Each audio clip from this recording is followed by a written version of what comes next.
크게 아멘으로 화답합니다. 할렐루야. 따라하시겠습니다. 영생을 취하라. 구슬이 서말이라도 꿰어야 보배라는 속담이 있습니다. 한자로는 관주위보라는 말을 씁니다. 좋은 것이 있더라도 정리정돈하고 가치 있게 사용하여 값어치가 있게 된다는 겁니다. 요리도 마찬가지입니다. 아무리 좋은 음식 재료라도 피가 뚝뚝 떨어진 생고기를 식탁 위에 그냥 올려놓을 수는 없습니다. 고기를 썰고 굽고 익혀야 합니다. 익힌 것으로 끝나는 것은 아닙니다. 그것을 또 썰고 양념도 하고 모양을 내 접시 위에 올려놓아야 합니다. 그렇게 해야 음식점에서는 상품 가치가 있습니다. 또 그렇게 해야 손님에 대한 또 사람에 대한 예의가 되기도 합니다. 영적 가치도 마찬가지입니다. 아무리 고귀하고 높은 영적 보배가 눈앞에 있어도 소용이 없습니다. 그것을 직접 붙들어 나의 것으로 삼아야 합니다. 그런 차원에서 본문이 강조하고 있는 말씀이 있습니다. 그것은 영생을 취하라입니다. 본문에서 바울은 디모데에게 말합니다. 오직 너 하나님의 사람아, 이것들을 피하고 의와 경건과 믿음과 사랑과 인내와 온유를 따르며 믿음의 선한 싸움을 싸우라. 영생을 취하라.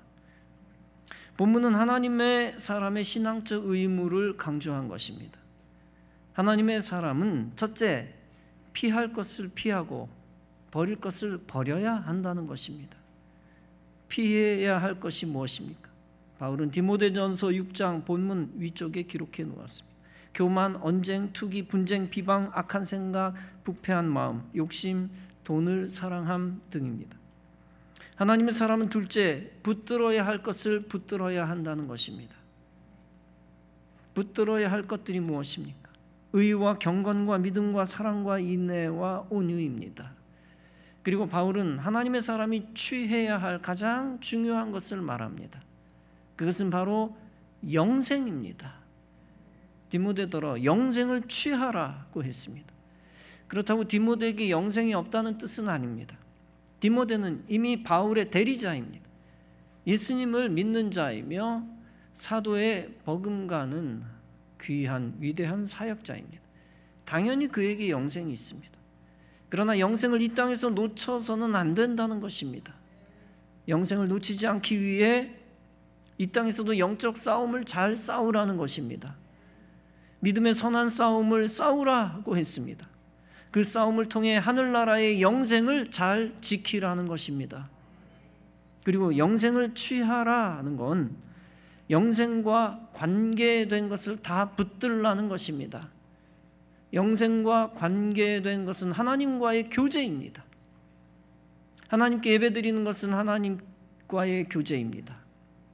하나님과 동행하는 것도 하나님과의 교제입니다. 하나님께 기도하고 찬송을 올려드리는 것도 하나님과 교제하는 것입니다. 그 교제를 통하여 하늘의 생명을 이 땅에서도 공급받습니다. 바울은 디모데를 통하여 교회 지도자들을 훈련시켰습니다. 훈련받은 교회 지도자들은 사람들에게 복음을 전합니다. 그 복음을 받아들인 사람들은 영생을 얻게 되었습니다. 사실 영생을 얻을 기회가 사람들 앞에 있습니다. 그러나 사람들이 그 영생을 다 얻는 게 아닙니다. 세상에서 가장 귀한 영생을 모든 사람이 다 얻는 건 아닙니다. 영생의 기회를 잡지 않으면 영생을 선물로 받을 수 없습니다. 오직 영생의 기회가 다가왔을 때 붙잡아야 합니다. 그때 영생을 선물로 받을 수 있습니다. 예수님이 제자들을 부르셨습니다. 그때 예수님을 따르는 자들이 제자가 되었고 영생의 기회를 얻었습니다. 예수님이 군중들을 모으시고 천국 복음을 전하셨습니다. 그때 예수님의 말씀을 믿고 받아들인 자가 영생의 기회를 얻었습니다. 예수님이 부활 승천하시고 성령님을 보내셨습니다. 그 성령님을 받은 자들이 영생의 기회를 얻었습니다. 이 영생의 기회를 얻은 자들은 확실하게 영생을 붙잡고 얻게 되었습니다. 영생 얻은 사람들은 또 복음을 전했습니다. 그 복음을 듣고 복음을 받아들인 사람들도 영생의 기회를 얻었습니다. 영생의 기회가 다가와도 깨닫지 못하면 영생을 얻지 못했습니다. 가룟 유다에게 영생의 기회가 다가왔습니다. 그러나 그는 영생을 주시는 예수님을 배반했습니다. 그로 인하여 영생의 기회를 놓쳤습니다. 예수님이 십자가에 달리셨을 때 양쪽의 강도들도 십자가에 달렸습니다. 한쪽에 달린 강도는 예수님을 비방합니다. 네가 그리스도가 아니냐? 너와 우리를 구원하라. 그 강도는 예수님을 믿지 못했고 영생하지 못했습니다. 반대로 다른 쪽 강도는 예수님을 믿었습니다. 그러면서 예수 믿지 않은 강도를 향하여 충고합니다. 우리는 우리가 행한 일에 상당한 보응을 받은 것이다. 이것은 당연하거니와 이 사람이 행한 것은 옳지 않은 것이 없다. 그러면서 예수님에게 간청합니다. 예수여, 당신의 나라에 임하실 때 나를 기억하소서. 예수님이 그 말을 듣고 말씀하십니다. 내가 진실로 네게 이르노니 오늘 네가 나와 함께 낙원에 있으리라. 여러분, 두 강도 중 한 사람은 영생을 붙잡지 않았습니다. 예수님이 영생의 근원이심을 한 강도는 몰랐던 것입니다. 몰랐을 뿐 아니라 믿지 않았고 비아냥거렸습니다. 결국 코앞에까지 온 영생의 기회를 배척해버렸습니다.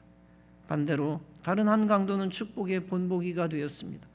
그는 예수님이 영생의 근원이라는 사실이 믿어졌습니다. 예수님을 믿었고 진실하게 예수님에게 기도까지 한 것입니다. 쉽게 말해서 코앞에 온 영생의 기회를 취하여 붙든 것입니다. 이 모습이 보여주는 것이 있습니다. 그것은 강도도 예수 믿으면 영생을 얻는다는 것입니다. 이처럼 많은 경우에 영생의 기회는 눈앞에까지 옵니다. 그 기회가 눈앞에까지 오는 것은 첫째 하나님의 은혜입니다.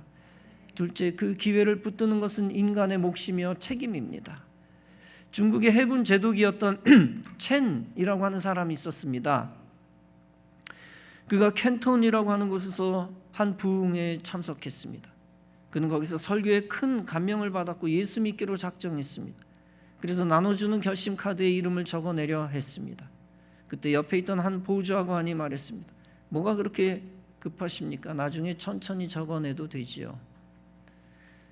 그럼에도 불구하고 첸 제독은 그 말을 뿌리치고 펜을 꺼내 글을 씁니다. 그리스도를 나의 구주로 모셔드립니다.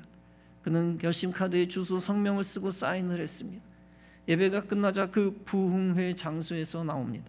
그런데 한 군인이 밖에서 첸 제독을 기다리고 있다가 총을 쏩니다. 첸 제독은 그 자리에 쓰러져 숨을 거두고 말았습니다. 사실 첸 제독에게는 그때밖에 구원의 기회가 없었습니다. 그는 옆에 있던 사람의 권고를 뿌리치고 영생을 붙든 것입니다. 만일 그때 옆에 있던 사람의 말을 듣고 기회를 놓쳤더라면 어떻게 되었을까요? 그는 영원한 형벌로 갈 수도 있었습니다. 이처럼 눈앞에 있는 영생의 기회를 붙드는 것이 가장 중요합니다. 눈앞에까지 주님이 은혜를 주셔서 기회를 주십니다. 그 기회를 놓치지 말아야 합니다. 예수님은 천국을 몇 가지로 비유하셨습니다. 그중 하나가 진주 비유입니다. 좋은 진주를 구하러 다니는 장수가 있었습니다. 그가 극히 값진 진주 하나를 발견합니다. 그리고 자기의 소유를 다 팔아 그 진주를 샀습니다. 예수님의 이 말씀의 의미는 무엇입니까? 그것은 천국의 가치는 이 땅에 있는 것과 비교할 수 없다는 얘기입니다. 인생의 모든 것을 걸고 소유해야 하는 것이 천국이라는 것입니다. 이 땅에 있는 모든 것을 다 팔아서라도 가져야 한다는 것입니다. 여러분, 영생은 극히 값진 진주와도 비교할 수 없는 겁니다. 세상 것을 다 얻어도 영생을 잃으면 아무 소용이 없습니다. TV에 보니까 돈을 가장 많이 번 연예인들이 값진 차를 샀습니다. 4억짜리도 사고 7억짜리도 샀습니다. 그러나 아무리 세상에서 최고의 물건을 가져도 소용없습니다. 그것이 영생을 놓치게 하는 것이라면, 영생과 멀어지게 하는 촉발제라면 그것은 축복이 될 수 없습니다. 그것이 천국에 대한 관심을 더욱 멀어지게 하는 것이라면 저주가 됩니다. 인간은 세상에 깊이 빠질수록 천국을 무시하는 속성을 가졌습니다. 그런 차원에서 마태복음 19장에서 예수님은 말씀합니다. 내가 진실로 너에게 이르노니 부자가 천국에 들어가기가 어려우니라. 낙타가 바늘귀로 들어가는 것이 부자가 하나님의 나라에 들어가는 것보다 쉬우니라. 이것은 가난한 사람은 천국 가고 부자는 지옥 간다는 뜻이 아닙니다. 가난하든 부자이든 예수님과 관계없는 사람은 영생을 얻지 못한다는 얘기입니다. 가난하든 부자이든 예수님과 관계 있는 사람은 영생을 얻습니다. 단지 부자는 재물을 많이 가졌으므로 재물을 많이 의지합니다. 예수님이 말한 부자는 영생보다 세상 재물을 택한 자를 의미합니다. 세상 재물이 무조건 나쁘다는 뜻이 아닙니다. 기독교인 가운데 물질 축복을 받은 사람이 허다합니다. 그들 중 많은 사람이 교회와 선교를 위하여 물질 헌신 많이 합니다. 그들 중 많은 사람이 나라의 부강함을 위해 또 어려운 사람을 위해 기부하는 사람도 많습니다. 그러나 재물에 꽂혀서 믿음 팔아버리고 영생을 버리면 안 됩니다. 재물에 정신 팔려서 교회와 하나님과 멀어지면 안 됩니다.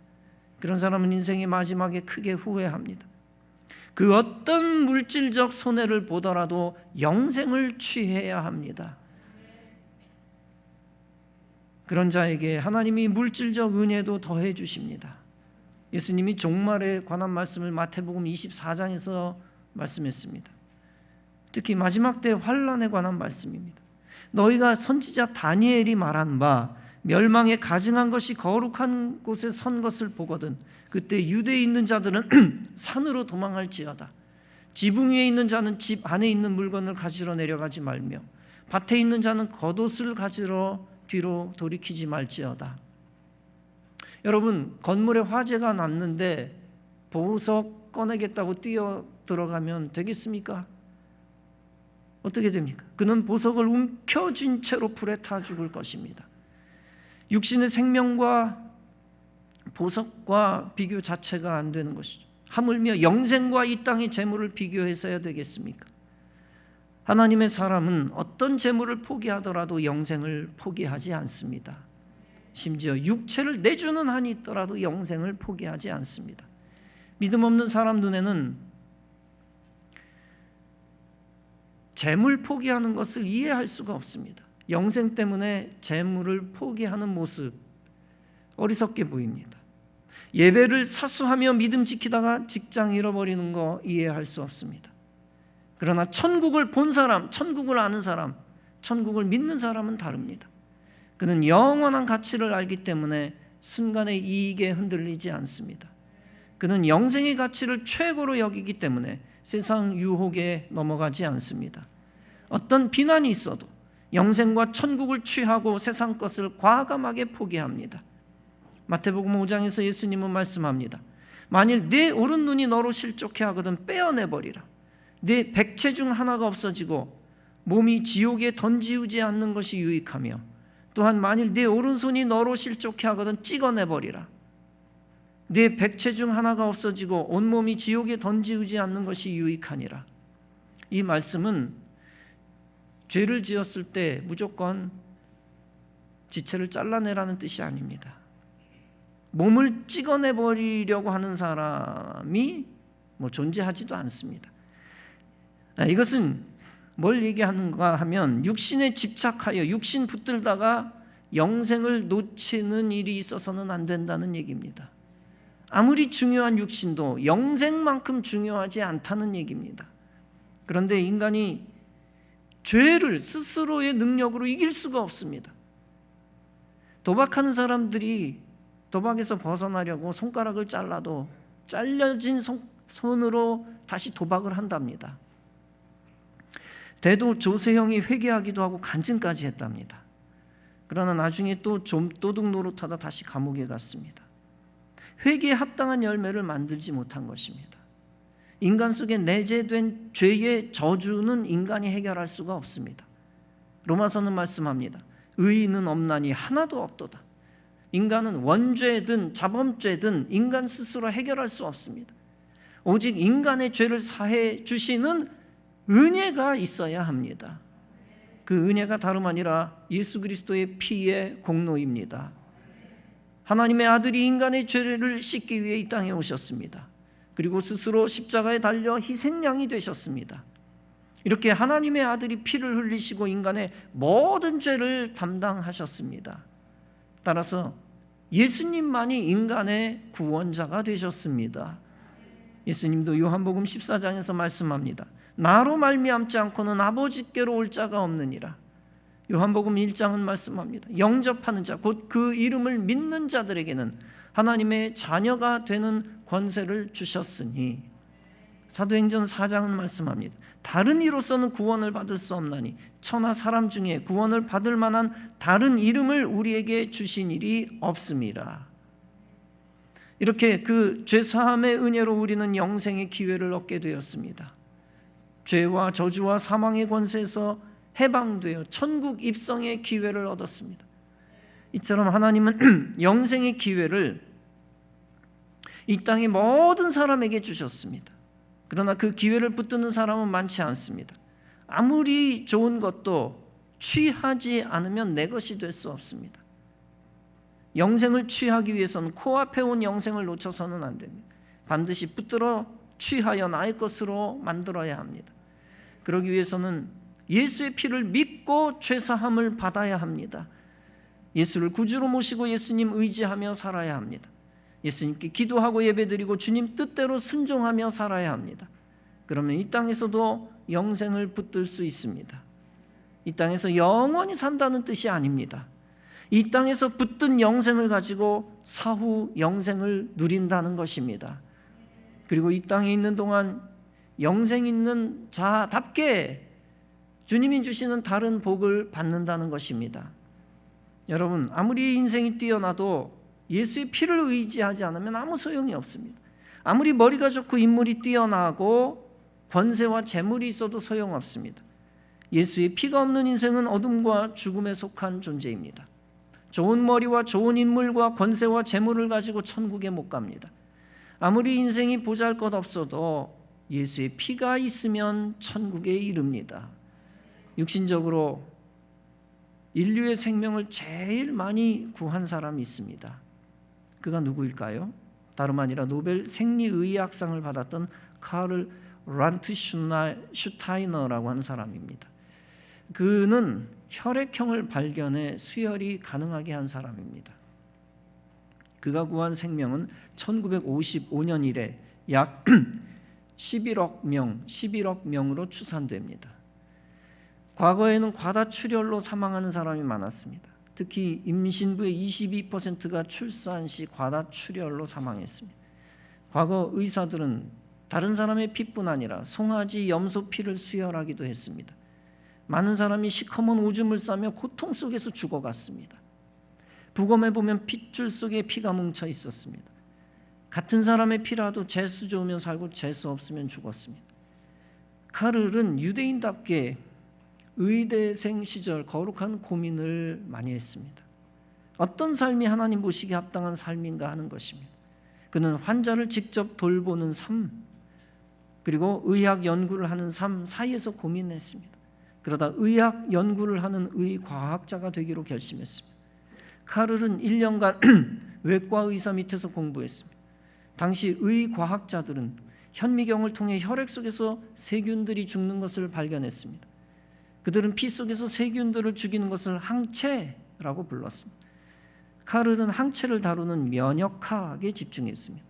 그는 1898년 최고의 의사를 찾아가 간청했습니다. 무급 조교로 일하고 싶습니다. 받아주세요. 의대 졸업 동기들은 돈을 잘 벌고 있었습니다. 그러나 그는 오직 무급으로 10년 동안 연구에 정진했습니다. 그는 매일 사체를 해부했는데 10년간 3639구에 달하는 사체를 부검했습니다. 그 당시만 해도 사람들은 사람의 피가 모두 같다고 여겼습니다. 그러나 1900년에 그는 두 피의 혈청이 모여 적혈구 덩어리를 만드는 것을 알았습니다. 그리고 두 개의 항원을 발견했습니다. 어떤 사람에게는 A만, 어떤 사람에게는 B만 있는 것을 알았습니다. 항원이 하나도 없는 사람도 발견했습니다.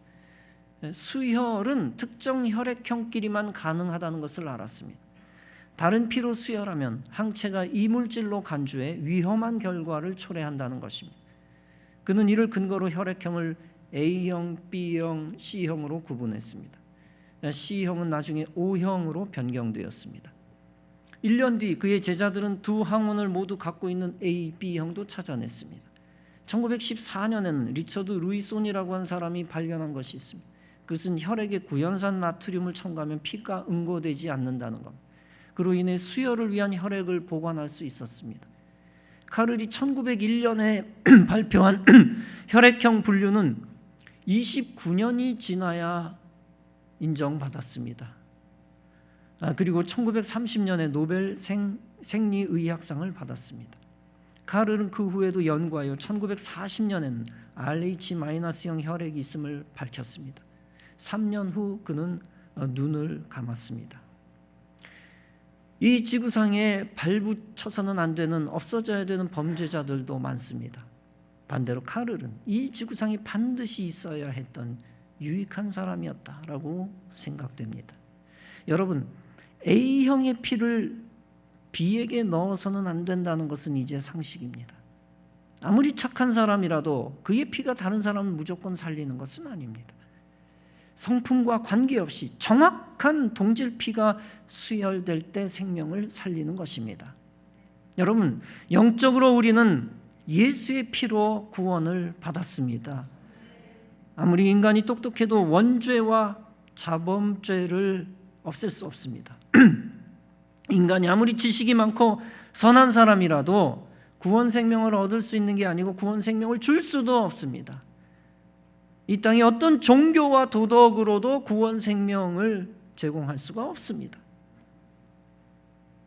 오직 구원 생명은 예수님의 피, 즉 예수님의 그 보혈 없이는 얻을 수가 없는 것입니다. 예수님의 피로 죄 사함 받아야 하고 그 피로 새로운 피조물이 되어야 합니다. 예수님의 피를 믿고 받을 때 영생을 취하게 됩니다. 사랑하는 성도 여러분, 하나님은 이미 2000년 전에 예수님을 이 땅에 보내주셨습니다. 십자가 희생제물을 통해 이 땅에 구원의 은혜와 기회를 주셨습니다. 그러나 그 구원의 은혜와 기회를 무시하면 나와 상관이 없습니다. 영생이 이 세상에서 가장 가치 있는 것을 알아야 합니다. 그리고 그 영생을 취하여 영생을 얻어야 합니다. 그리고 영생의 가치를 이 땅에 알려야 합니다. 영생의 길과 방법이 되는 복음을 전해야 합니다. 복음의 가치가 능력이 되도록 사람들을 구원의 방주교회로 이끌어야 합니다. 그로하여금 믿음 얻도록 도움 주고 영생을 취하게 해야 합니다. 세상 무엇과도 비교할 수 없고 바꿀 수 없는 것이 보혈의 능력입니다. 저와 여러분은 그 보혈의 능력을 믿고 의지하여 영생을 얻은 줄로 믿습니다. 그 영원한 복의 영생을 교회 밖의 사람들에게도 알게 하시기 바랍니다. 그들도 하나님의 백성, 천국 백성 되게 하시기 바랍니다. 그때 귀한 사명 감당한 여러분들은 영원한 하늘의 상급을 받게 될 것입니다. 그리고 이 땅에서 주님으로부터 칭찬받고 복을 받게 될 것입니다. 천국 생명을 선택하고 취하고 그 길로 이끌어 후회함이 없는 인생이 다 되어지기를 주님의 이름으로 축원합니다. 기도하시겠습니다.